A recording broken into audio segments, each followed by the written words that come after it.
Kitabut Targhibu wat Targhib. At-Targhib wat Tarhib. At-Tarhibu min tarkil ghazwi.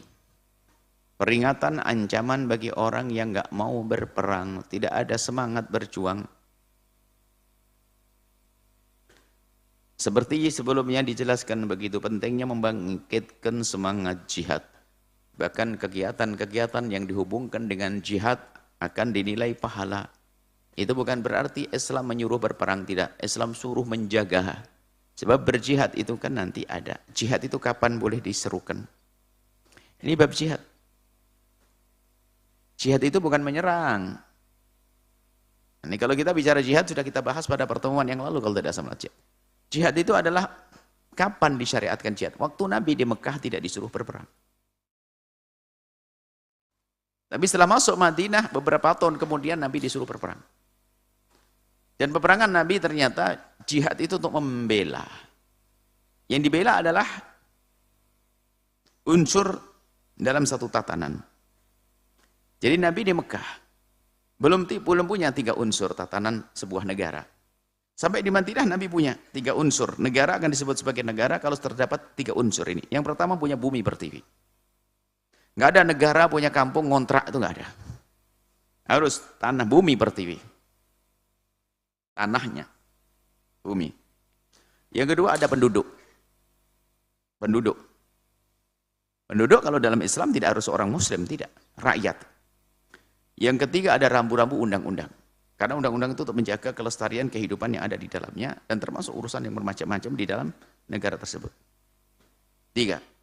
Saat Nabi berada di Madinah sudah ada bumi pertiwi, tanah air ada, kemudian ada rakyat dari kaum muslimin, kemudian juga orang Nasrani dan Yahudi yang diizinkan hidup dengan Nabi. Mereka menjadi warga negara di kota Madinah. Yang ketiga adalah ada undang-undang, yaitu ada Al-Quran, ada ajaran. Nah, kemudian setelah itu Nabi disuruh perang. Dengan siapa? Berperang melawan orang yang mengganggu salah satu dari 3 ini.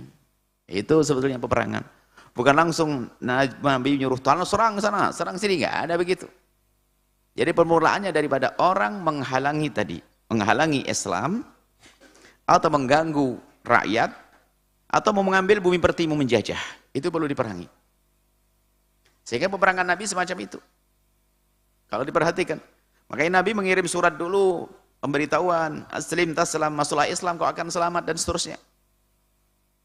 Jika ternyata mereka malah menantang, loh itu menyampaikan baik kan, tinggal kalau nggak mau kita bisa berdampingan yang baik, tapi tiba-tiba malah nyerang, bunuh utusan dan sebagainya. Ini kan berarti dia tidak menghargai.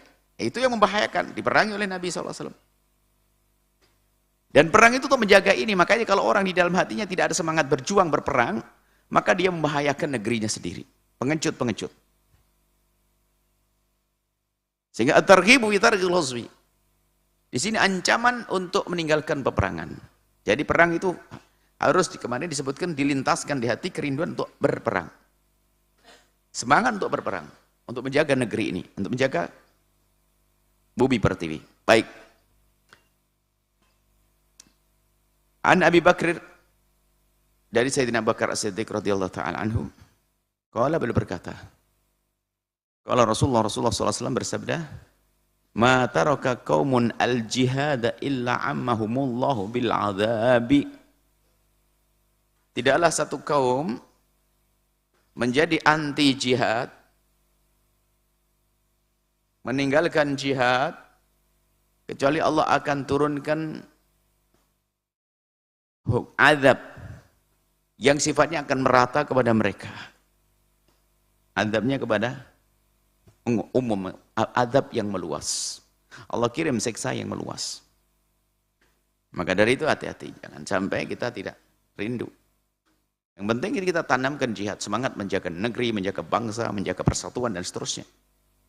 Sebab kalau ini tidak ditumbuh suburkan di hati, maka akan muncul jadi orang yang merusak. Dan itu nanti kalau orang di dalam hatinya tidak rindu membela negerinya, ini nanti bisa menjadi antek musuh malahan.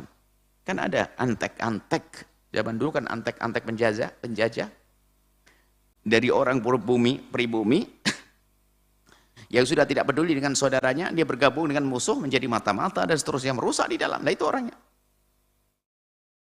Bahaya itu. Pengkhianat negara orang-orang semacam itu. Sehingga di dalam Islam diajarkan sampai punya kuda niat untuk jihad, berenang untuk jihad, main panah untuk jihad.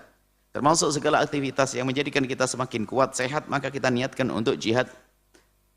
Tapi harus kita pahami makna jihad itu jelas, bukan kita disuruh tiba-tiba menjajah sana sini, nggak ada. Baik, kemudian hadis selanjutnya. Apa yang dimaksud dengan tadi? Akan diturunkan siksa. Kalau ada satu kaum sudah tidak mau berjihad, maka ya Allah akan turunkan adab secara merata, meluas. Adab secara meluas. Wan Abi Imran dari Abi Imran, qala berkata, kunna bi Madinatir Rum. Kami berada di kota Rum. Kita berada di kota Rum. Rum itu ada dulu disebut Romawi kalau zaman dulu, tapi setelah Islam Rum yang dimaksud adalah Bizantium atau setelah itu menjadi kota Istanbul, Turki sana.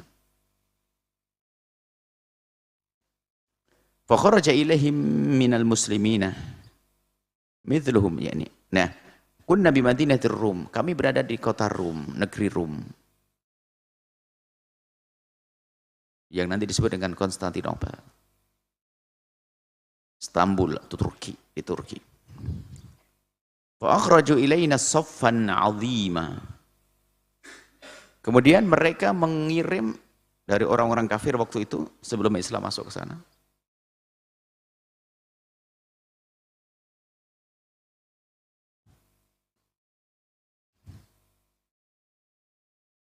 Mengirim pasukan yang besar, menyiapkan pasukan yang besar, mengeluarkan pasukannya besar untuk menjaga negaranya. Fa kharaja ilaihim minal muslimina mithlum. Akhirnya kaum muslimin juga datang yang sepadan, sebanyak mereka. Wa ala ahli Mesir, yang dari Mesir, pasukan dari Mesir ada namanya pemimpinnya Uqbah bin Amir. Wa alal jamaah, dan dari pasukan yang ada di situ, pasukan kaum muslimin Fudhalah bin Ubaid.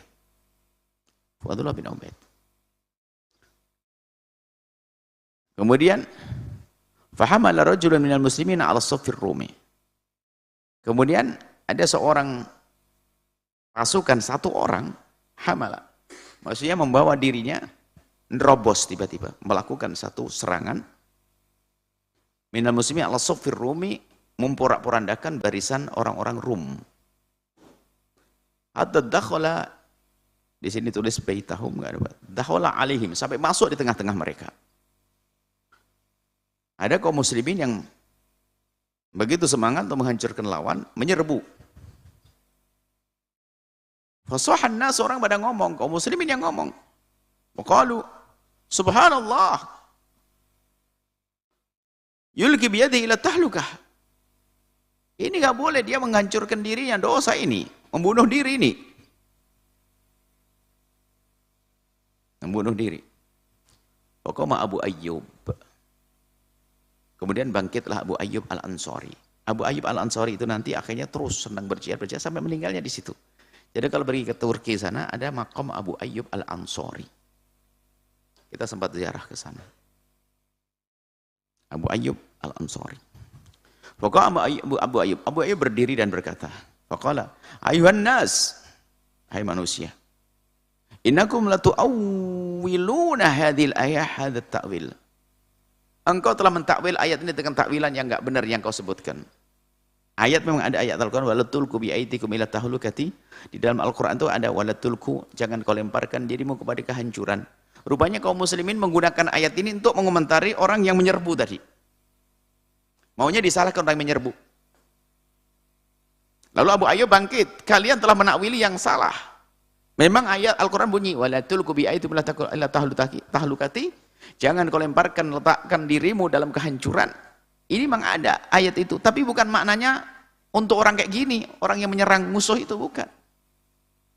Wa inna manazalat hadhil ayatu, tetapi ayat ini turun Fina ma'syarul ansor, kepada kita kaum Ansor waktu itu. Abu Ayyub al-Ansari orang Ansor.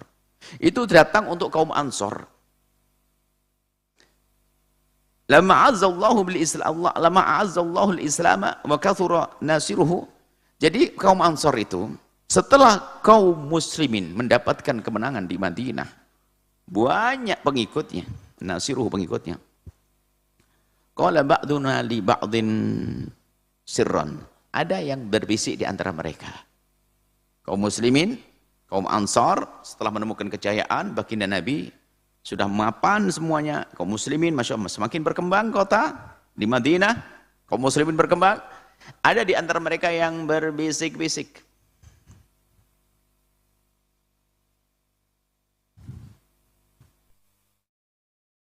Qala ba'duna li ba'din sirran duna Rasulillah. Tanpa ada Nabi, dia ngomong di belakang. Tidak disertakan Nabi, hanya ngomong saja di belakang. Inna amwalana qad dha'at. Ingat enggak? Sambil ngobrol, Suf. Kita kan pernah ikut perang dengan Nabi. Banyak harta yang sudah kita korbankan. Inna amwalana qad dha'at. Harta kita sudah banyak hilang.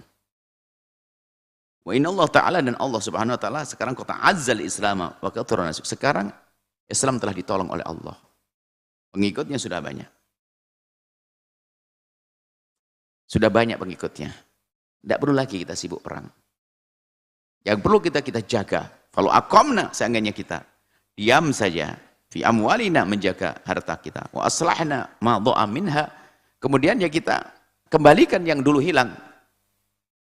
Ngurusi deh, nggak usah kemana-mana deh. Sekarang kita sudah menang. Kita perlu mikir aja di dalamnya. Menjaga harta, menjaga yang ada saja. Maksudnya nggak usah perang. Fa'anzalallahu ta'ala, kemudian Allah menurunkan ayat berikutnya. Ala nabiyhi, kepada Sayyidina Nabi Muhammad SAW. Mayaruddu alaina makulna, untuk menolak apa yang kita ucapkan. Jadi kaum bukan ingin membangkang pada Islam, hanya mengatakan, sudahlah, nggak perlu kita perang-perang lagi, sudah cukup. Islam sudah damai, Islam sudah tentram, sudah kuat di sini. Kita perlu menjaga harta kita saja. Sekaligus kita kembangkan untuk mengembalikan yang pernah hilang. Kan kita pernah berjuang dulu, kita pernah habis-habisan. Sekarang sudah waktunya kita kembalikan lagi. Nggak mau berperang. Lalu turunlah ayat ini. Wa anfiqu fi sabilillahi. Wa anfiqu fi sabilillahi, dan dermakan hartamu di jalan Allah. Maknanya apa? Ayo siapkanlah pasukan-pasukan dengan hartamu. Artinya siapkan orang-orang untuk menjaga negeri ini. Jangan sampai kalian pelit, keluarkan hartamu, lihat ada kuda dipersiapkan. Harta didermakan untuk membangun kekuatan. Lalu adalah ayat selanjutnya, wala tulqu bi aidikum ila tahlukati. Jangan kau letakkan dirimu pada kehancuran. Apa hubungannya? Maksudnya gini. Kalau kalian tidak menguatkan diri kalian, kalian akan masuk ke dalam kehancuran. Kenapa? Musuh akan mudah menyerangmu. Jadi makna wala tulqu bi aidikum ila tahlukati, makna jangan kau letakkan dirimu dalam kehancuran itu adalah jangan sampai kau tidak menjaga dengan membangun kekuatan, menyiapkan peperangan, semangat jihad. Sebab kalau sudah hilang semangat jihadmu, semangat menjaga negerimu, maka musuh gampang masuk. Kalau sudah musuh masuk, itulah kehancuran. Maka untuk menghindarkan dari kehancuran, bangkitkan semangat juang, sehingga gagah. Musuh pada takut nanti. Kalau musuh takut, engkau tentram dan damai. Maka terus kobarkan semangat juang, sampai kapanpun dan dimanapun. Jadi ayat itu turun untuk mereka-mereka yang lemah semangat jihad, diingatkan wala tulqu bi aidikum ila tahlukati. Jangan cari kehancuran dengan cara kamu duduk-duduk tok. Terlena nanti. Duduk-duduk nggak membangun kekuatan, diserang musuh hancur, habislah. Sehingga yang namanya adab merata. Yang tadi disebutkan dalam hadis sebelumnya, adab merata, siksa merata. Karena apa? Musuh mengganggunya, musuh merusaknya. Wa kanat tahlukatu, maka kehancuran sesungguhnya adalah al-iqamata 'alal amwal, hanya duduk menjaga harta, tidak mau berjihad. Wa islahaha, ada memutar hartanya agar semakin berkembang, lupa bahwasanya agar negara ini tentram dan damai harus ada yang menjaga, yaitu pejuang-pejuang. Harus ada kekuatan-kekuatan yang melindungi. Walam yazal Abu Ayyub syakhisan fi sabilillah. Setelah maka Abu Ayyub senantiasa, Abu Ayyub tuh yang tadi yang menjelaskan tadi, yang menolak penafsiran yang salah, yang disalahgunakan, Abu Ayyub pun ternyata menjadi orang syakhisan, selalu tampak fisabilillah di jalan Allah. Menampakkan dirinya, menonjolkan, di dalam perang selalu ikut. Abu Ayyub, tidak ada peperangan kecuali beliau ikut. Sampai usia tua beliau. Hatta dufina bi ardir Rum, sampai beliau itu dimakamkan di bumi Rum, di Konstantinopel, di Turki, di Istanbul sana. Kalau ke sana orang bisa melihat makamnya. Besar dan dikunjungi oleh orang. Rawahu Tirmidzi wa qala sahih. Ini saja insyaallah. Semoga Allah memberikan kepada kita pemahaman yang benar, ilmu yang manfaat. Wallahu a'lam bissawab.